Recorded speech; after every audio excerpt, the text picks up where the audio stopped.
Following the mysterious release of Sonya Deville, many are wondering what will happen next. There has been an update on Wrestling Inc. and other dirt sheets regarding what happened with Sonya Deville and what is her future goal. The link will be in the comments section down below. Check it out, Wrestling Inc.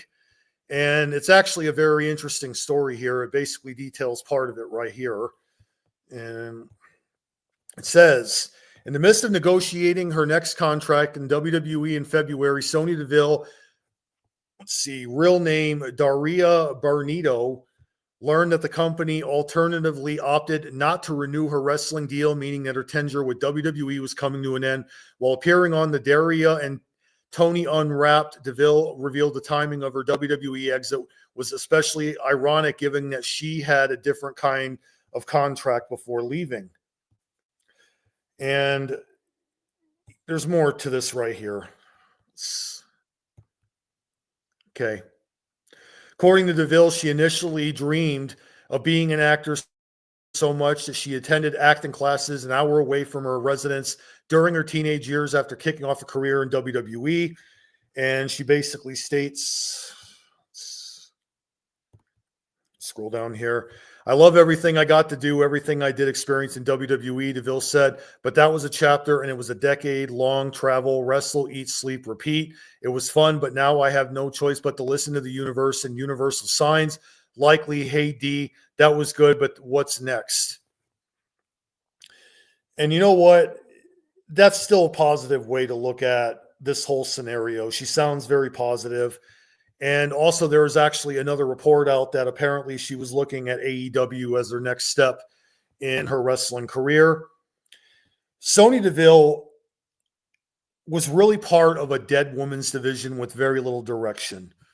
She was somebody that realistically, like many of the other women, did not find themselves on a creative path that realistically said big things, even though she was still appearing and she did get released, I think, once before, or she was injured before. And then she came back and was aligned with Zoe Stark and Shayna Baszler in a trio that, despite what everybody says, it actually does have similarities to being what the Shield was. They were going around attacking heels and baby faces, and then Deville just gets released. Sonya Deville, at the same time, besides the lack of creative direction, has been through her fair share of crap. We know that she had a lunatic go to her house with the intent to kidnap her once. And that was a situation that I firmly believe was what caused trauma throughout the rest of her life following the incident, to where many wondered if she was ever going to be the same ever again, because it was definitely a traumatic experience. And apparently the guy was messaging her from jail as well, if the reports were right. And that alone right there, you really got to stop and ask, would any of you be affected if that happened to you? Would that really affect you? Combined with the fact that WWE, when it was transitioned under Triple H being the head of creative, one would think that this woman would finally get a break and start getting pushed to a championship, or just something like a main event match or something like that, or maybe a match at WrestleMania, just some big feud that can pull her career up more. And it just always seemed like she was at a standstill. And it made really a bit of a confusing thing with her being aligned with Baszler and Stark. She was appearing backstage from time to time. They seemed a bit annoyed by her until they started aligning with her.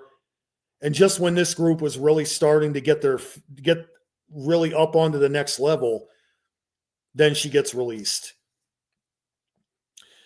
Sonya Deville will definitely be fine no matter where she goes, whether it's AEW, TNA, maybe she'll do another run with MMA, because a lot of people really don't remember that she had an MMA career before professional wrestling. She had a few cage fights. She's actually a really good fighter, and she is a trained martial artist. She also has charisma. She also has an unorthodox style that you really don't get too stale with in terms of being predictable, like some of these other women are. Deville really was someone who could really give you a lot, to where you don't feel like it's something repetitive. You know what I mean? Like, it doesn't feel like it's rehearsed and done to death. And at the same time, I loved her work as a heel. I actually thought her heel run with Baszler and Stark actually was very different from her heel persona in Absolution. And later on, some of the stuff she did as a heel when she was by herself. I really do believe that she had something going with Stark and Baszler. But again, creatively, there was just not enough push. So you can only get so far on ability. And this is what happens with this women's division. They're not creatively getting behind a lot of people. It's just those ideal favorites up here and everybody's down here. You know what I mean? Sonya Deville would do pretty good in AEW. She would do great in TNA. No doubt about it. I'm sure she'll end up in one of those companies. She might even do something else, but either way, I really do see it that she will be fine, and she definitely has a positive attitude upon after being released, where most people would just be angry and fed up and they'd be very upset. But it's nice to see that there are people that when they get released, they handle it with professionalism, even though, again, I do have to agree that it is rather odd that just she signs a contract not that long ago and then they just let her go all of a sudden. And yeah, there probably wasn't a lot for her to do because you can only be in a group for so long and do so much before it starts to become kind of repetitive and stale. But either way, I wish her all the best. I definitely think she's going to do great. I think she's going to go on to do other things. No doubt about it. WWE lost a major talent, but at least she's handling the problem the right way. That's really a classy thing, and this is a classy woman. So anyways, guys, what do you guys think? Comment down below. Tell me what you think. Hit the subscribe button if you're brand new to the channel. Thanks again for watching. Talk to you later.